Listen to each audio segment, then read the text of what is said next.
Broadcasting from the studios of Business RadioX, it's time for the Good2Give Podcast. This show is underwritten by the Community Foundation for Northeast Georgia, connecting people who care with causes that matter. Now, here is your host.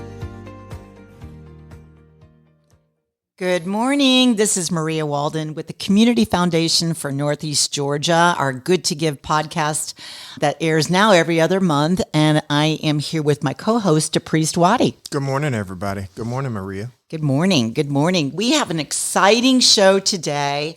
We have Jonathan Holmes with us from the Mighty Eight. I said the Mighty Eight because it sounds really awesome. I just think of these little mice. But Jonathan, welcome. Thank you. So glad to be here. Yeah. Tell us a little bit about Mighty Eight. So Mighty Eight, we're a creative marketing agency. Our model is to act as an outsourced marketing department for our entire company. And strategically, we work with individuals to building marketing infrastructure and then really help do a lift in terms of their business over a 3 or 4 year plan. And through that, we'll use different tools, different techniques in terms of branding, marketing, video production, website, social media, digital buys like that, but really focused on the intent of the individual, but also making sure that the company shows up in their true authentic self and making sure that someone meets them for who they are and build their brand specifically around what I consider the metrics they want to hit from a profitability perspective. Jonathan's being very humbled. He has some amazing work. DePriest has shared that with me, and Jonathan wouldn't do it. But anyone that is interested in on a large scale marketing, they could reach out to you. How would they? I'm going to ask you now, but I'll ask you later again. How would someone reach you? So our website address is m8th.com. And then also they're welcome to call my office at 770-271-3001. Thank you. Of course, welcome to follow us on social media and also LinkedIn, anything like that as well. Yeah, awesome. The reason I asked that up front is you're not only doing marketing just for the businesses, you're doing it for citywide initiative in a way. I know that you're spearheading the Creative Economy Project, and that is one of the reasons we're talking today. And so I want to share a little bit about that creative mind that you have in marketing and what you're doing there and how the Community Foundation for Northeast Georgia is working alongside you guys. Absolutely. We're very excited about that and very excited about the upcoming event. So I think it's very important to recognize the hard work that individuals have done, but also the human worth that we can get out of it, continue to grow individuals to help them see hope and opportunity. Absolutely. And we've got that event coming up that DePriest is going to talk about now, and it's called Good2Give, and it's coming up in August. So let's hear about that. Most specifically, it's coming up August 16th, which is a month away from now. Exactly. And it's going to be at the Westin Gwinnett Atlanta Hotel right off of Sugarloaf Parkway. And it's probably the newest Westin property. We're one of the first events at this hotel. It's very luxurious and starts at 6 o'clock. It's going to be a really fun evening. If you've gone to these types of galas and fundraisers in the past, I know some of them can be extremely exciting and some of them can be like watching paint dry, but you won't be watching paint dry at this one. For one, you don't have to wear a ball gown or a tuxedo. It's festive attire, so you can come summery or shimmery if you want to, because the theme is the art of giving. And so as you shared with us last year at our last year's event, it was the magic of giving, and we had some great magicians and talent in that genre. We really want to showcase this year how our nonprofit community and our nonprofit leaders in the arts, how they're personifying this whole giving back to the community through the arts. You have the healing arts. You have arts that focus on dance and the spirit. You have arts that are focusing on youth enrichment and children. And then you have arts that are culinary arts. And so we're going to break down each of those sectors in that 3-hour event. And we're going to show you the best and brightest of what North Fulton and Gwinnett County has to offer. We're expecting about 500 folks in attendance. It's going to be action-packed. We got a Royal Theater. They're going to be doing some acting vignettes. We've got the Gwinnett Ballet. We've got the North Fulton out of Alpharetta. We got their orchestra coming. So it's going to be a lot of organized chaos, but it'll be a lot of fun. It sounds really, yeah. It'll be. I'm sorry, Jonathan. What did you say? That sounds amazing. Amazingly chaotic, but a lot of fun. And the reason that we have chosen this is because there's so much in the community related to arts and how there's so much growth in economic development because of the arts, and why people move to certain areas because of those great opportunities like DePriest described, but also what Jonathan's going to talk about with and I love this term, the creative economy. And I don't know that did you coin that, Jonathan? No, actually, I wish I had, but a gentleman in England in 2001 named John Hawkins coined the term the creative economy. And with it, he had defined different certain sectors. And I'll be happy to mention those sectors now or later on, however you like to handle it. Yeah, let's go for it.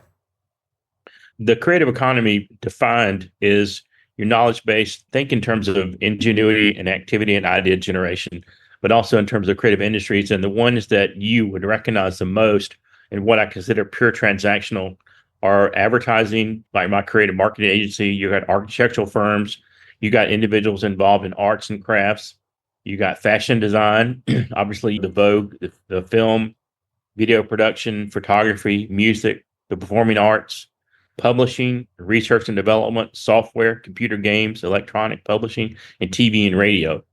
And that makes up a large sector. And also, one of the things I always make sure people understand is that if you hold your cell phone up, you're basically holding the creative economy in your hand.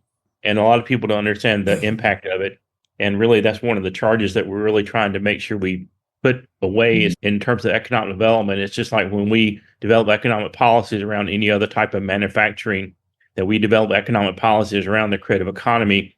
And so we make sure we include everyone, and also everyone has an opportunity to be involved and to flourish in the creative economy. But also the goal is to where in that is that we spark creativity and understand what that might mean, and someone have an opportunity to have an idea and bring it to life as well.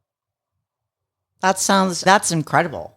And being in Georgia, when you mentioned gaming and the film industry, entertainment, right, with all the movies that are being filmed here, this makes total sense. Yeah. And we're wanting to spotlight this at the Good2Give event in August because it does impact so many people in different areas.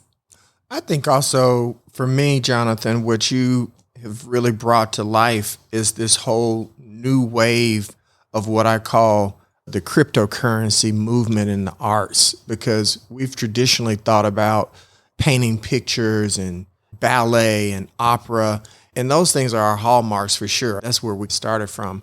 But now when you look at the whole acting industry and movies and film and production and everything around that, animation, that's when our young genre of folks are really weighing in a very positive way. We can't thank you enough for bringing this to life and making our event what I would call state of the art and relevant to today's youth market. Absolutely.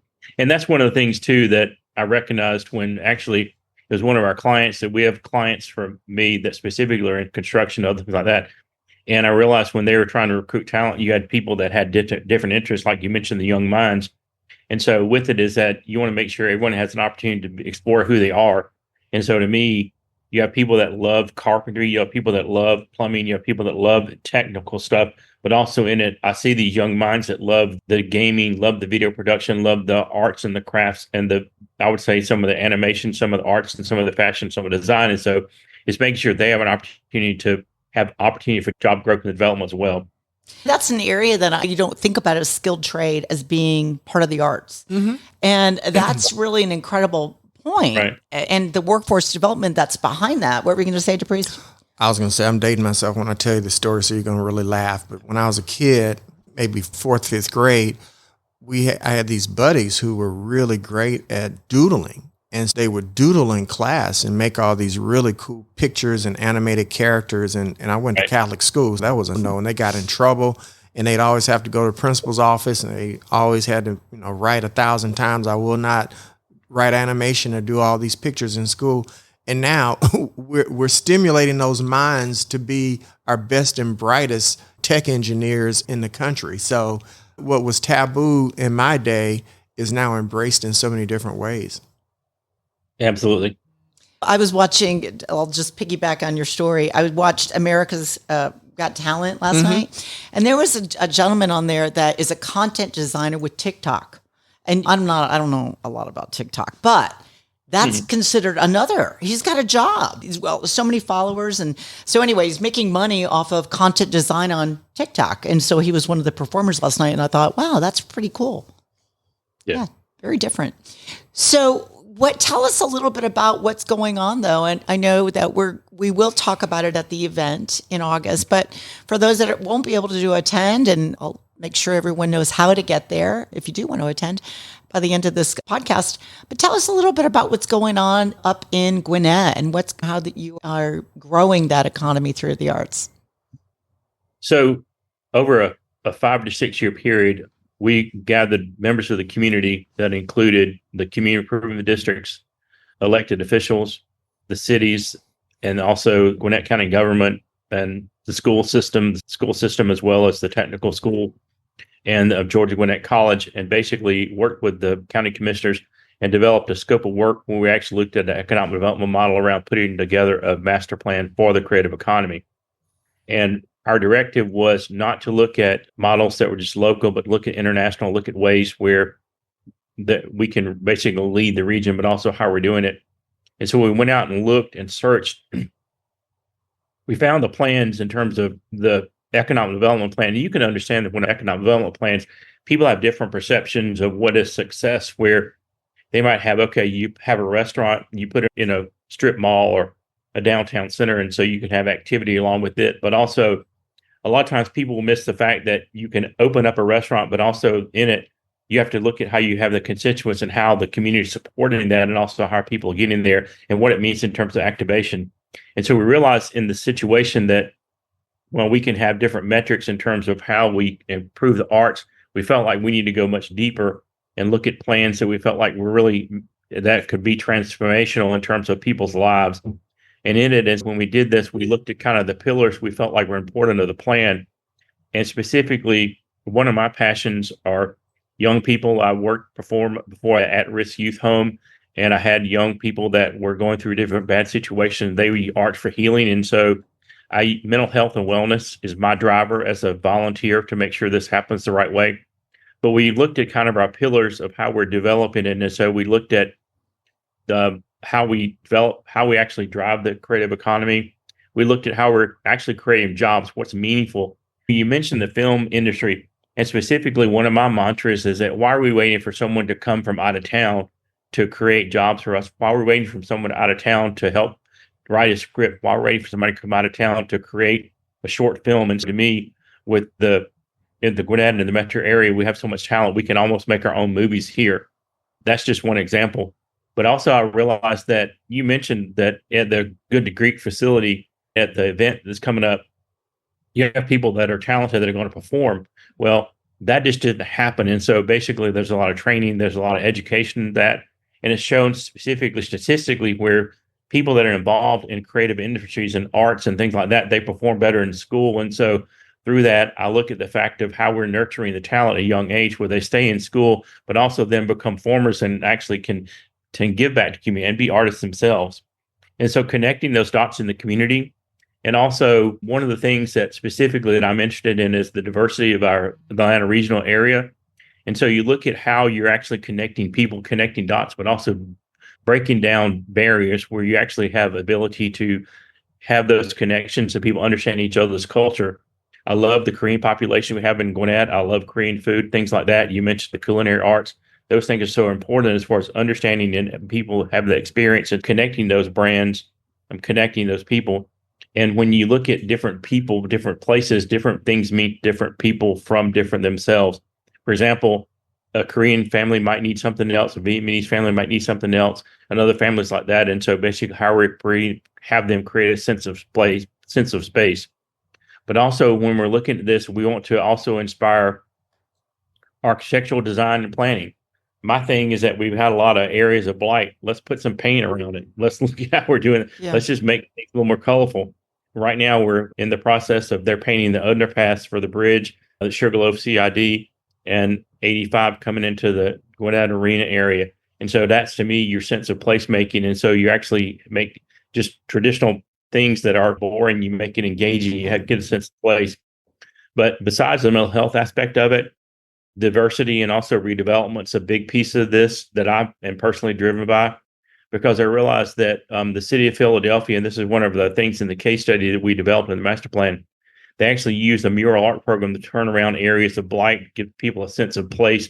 And so using art in terms of redevelopment, and also you can look around Atlanta, like how art around Cabbagetown has made such a difference and impact in terms of people's lives.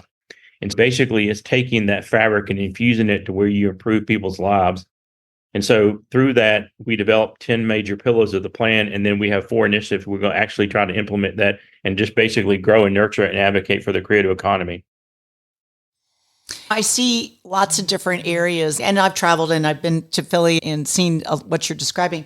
I see, like in Athens, where the University of Georgia is, there are the bulldogs that are painted.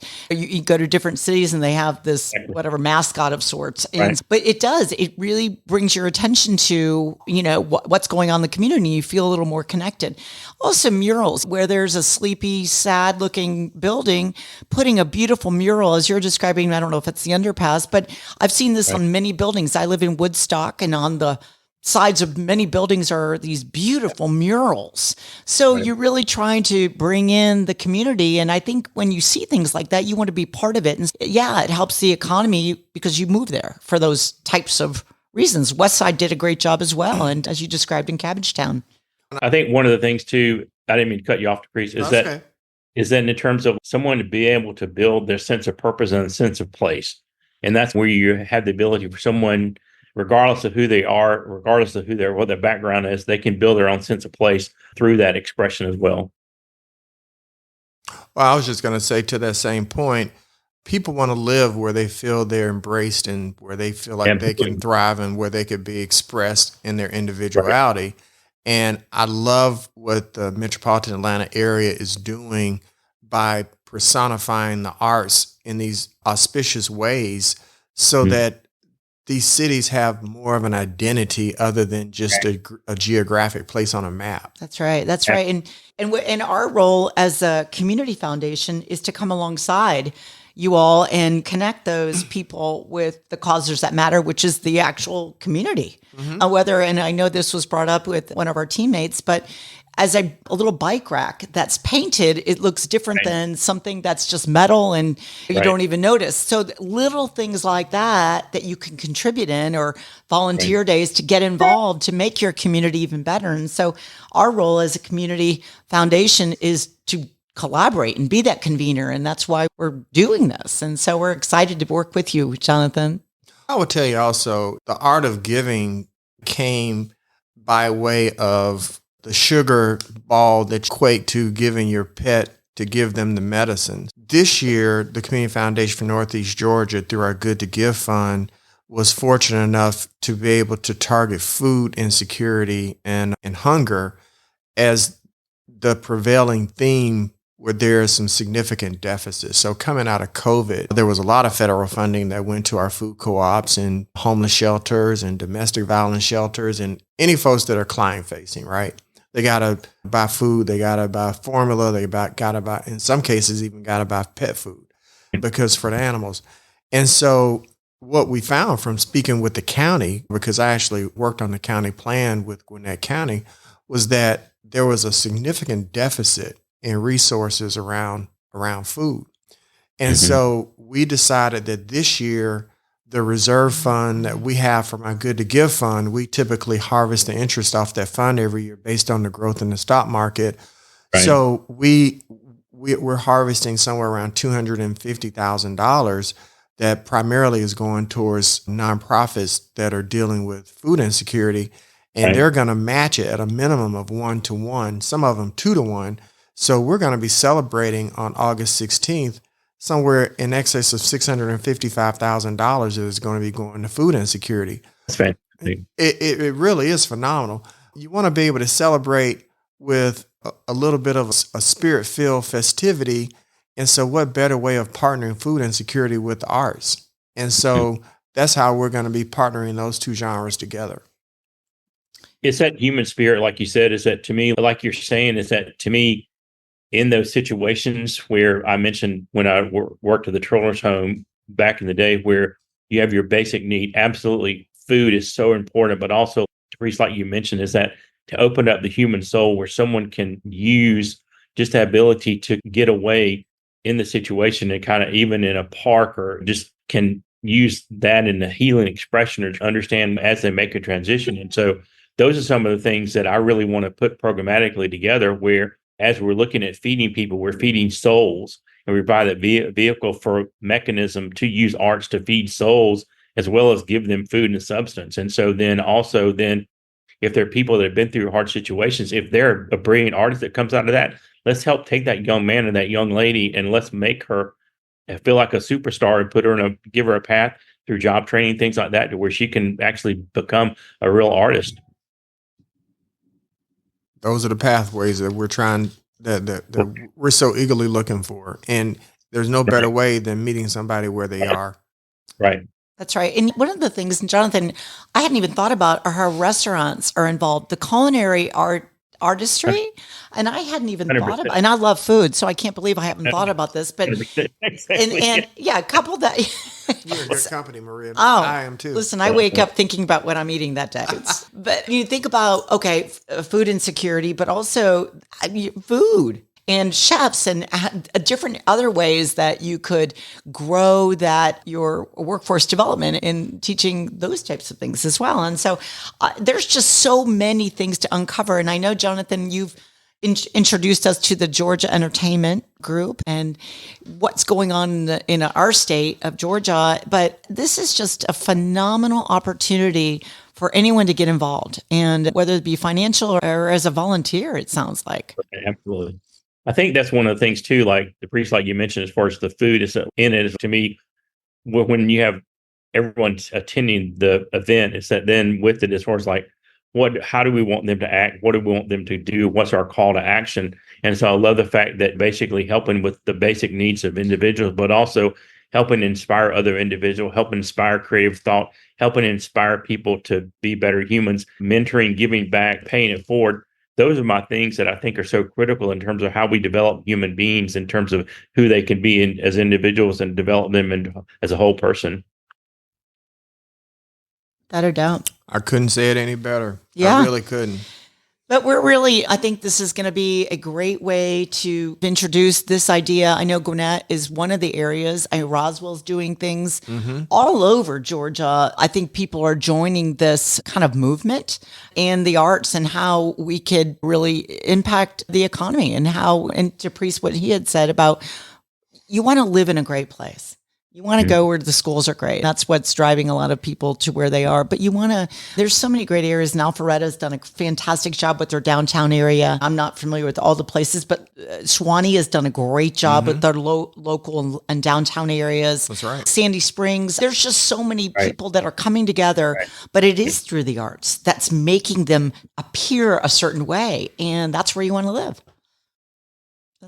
I think in those situations too, a lot of people don't understand, in essence, in terms of the creative economy, in terms of how it improves their lives. You mentioned the culinary arts, is that a lot of people will go to restaurants and there'll be someone in the corner with a guitar that kind of sets the environment, sets the tone. And if the individual come there, they'll be able to relax. And so it'll make their day just by having some guy with a guitar in the corner playing music. And so it totally changes that space, totally changes that environment. It totally changes that placemaking. And that's really then the situation, is that you have the ability for somebody to do that in such a simple way. That is so incredible. As I walked into the podcast, I sat in my car longer because there was a great song on. So and I didn't want to come in, but that same kind of in that same spirit, it sets the tone. And I think we're all looking for peace and peace of mind and that holistic approach to life and how do we calm things down. And to your point, I think this is a great way for that to happen. It calms a walking environment. I think these multi-use areas that are being rethought of and repurposed, we're seeing it all the time. We're part of the continuum of care in North Fulton and what that looks like for just housing. But this can go on, this conversation, and we're going to continue this conversation at Good2Give. But we are. Absolutely. And I just want to give a special shout out to the Hudgens Art Center. Laura Balance has been partnering with us along with you, Jonathan, and Linnea Miller with Long Table. And having our own art center in Gwinnett County to give us a pulse check and a temperature of how well we're connecting with the arts in the community is invaluable, because we could not do this work. Folks give through the community foundation, and we want to be fluid enough to give back through those organizations to showcase their best and brightest. And I'm really thrilled that we're going to be taking this approach to Good2Give this year. We hadn't done this before. And so it's really less about us and more about what the community is giving to the. That is so true. We, in fact, built our catalog, our grants catalog from the Community Foundation this week, and really spotlighting the organizations, these nonprofits that are in the arts. And as DePriest said, it'll be really interactive, but I'm not joking. We've got from the orchestra to a live podcast. These are all nonprofits, singers, dancers. We've got, oh my gosh. Lionheart is doing the podcast, right? Lionheart Radio is doing a live broadcast, and they're located in Alpharetta. They're on the border. But there's so many people that are getting involved, because we, as the Aurora Theater, Ballet, and Roswell Cultural Arts we're going to showcase some upcoming events and also have an auction. And this will go live 2 weeks. Let's see, the 1st of August, this will go live to our website, and you could look at those auction items there. Those that can't attend or too far away to attend, look on our auction site. We'll have different pieces of art, a lot of different types of things that we're going to be able to showcase, because that's what we do. That's what we do. It's what we want to do, and we're just grateful to be able to have this opportunity. I think we got to give a shout out also. I'm really excited. We have the pleasure and we're fortunate enough to have Ted Jenkin of TED. He co-founded Oxygen Financial, and he actually hosts an online show called The Roadmap. He was fortunate to come to our presence and just really gracious enough to have Maria and I on his show, and he's going to be our master ceremonies this year, and we're going to just have a lot of fun. So I'm just really thrilled. We're going to have a star-studded event. Yeah. And if you're listening and we still have room for sponsorship, if you'd like to have your organization showcased and spotlighted, please let us know, because we're always looking for partners. And any way we can, like I said, showcase what you're doing too. So Jonathan, I don't know how much more time we have, but for the sake of that, I'd love to talk a little bit about what else you've got going on at Mighty. Is it Mighty 8 or 8th? Mighty 8. Yes, ma'am. Mighty 8. Tell us a little bit more about what you do and what you do best, and how people can reach you. So I would say one of the things we do best is probably really trying to listen to the needs of the business owner or the point of contact. Is you recognize that kind of the marketing is almost where one of my biggest things is, and I'll tell the story when I start working with somebody, is that I tell them right off the bat that I'm 5'8" on a good day. And so the Hawks are not recruiting me to play center. And so I can lament at the fact that as a talent person, I'm not able to play center for the Hawks, but realize that I have certain gifts that the Lord gave me. And so each business, each individual have gifts that they're given. And so really it's important for me, when we start working the business and the individual, that business is very authentic as far as who they are and who they say they are, but also where it becomes an experience, where it's almost like someone yesterday was, what is a brand? What's a personal branding mean to you? To me, it means how you show up. And that's also expectations in terms of where you experience their brand. Even kids, regardless of who they are, they immediately know when you throw out a name of a fast food restaurant, they immediately know exactly what their brand experience is. And so it's important to really, at that point, develop that where they meet that brand authentically. And so with it is that we put tactics together to really help develop that brand where it's authentic.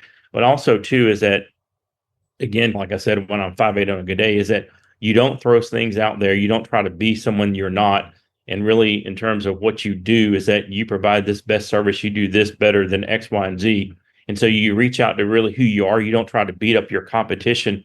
And one of my pet peeves is where you try to throw your competition under the bus. That's just not my thing. I think really that's important to really look at that. And so when you're doing those things, we use different tools. That might be the creative aspect of it. It might be video, web, video, specifically around that.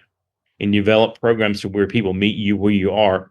Recently, we helped with a campaign for the Peach Pass. People not understanding how to utilize it, what it might be. And so we developed a campaign around that. helping to have different people speak, how they use it different ways, and what's important to them in terms of transportation in the state of Georgia. And so that was fun. And we recently helped develop a brand for a water company that's in Denmark. And so that was fun in terms of bringing that to life a little bit.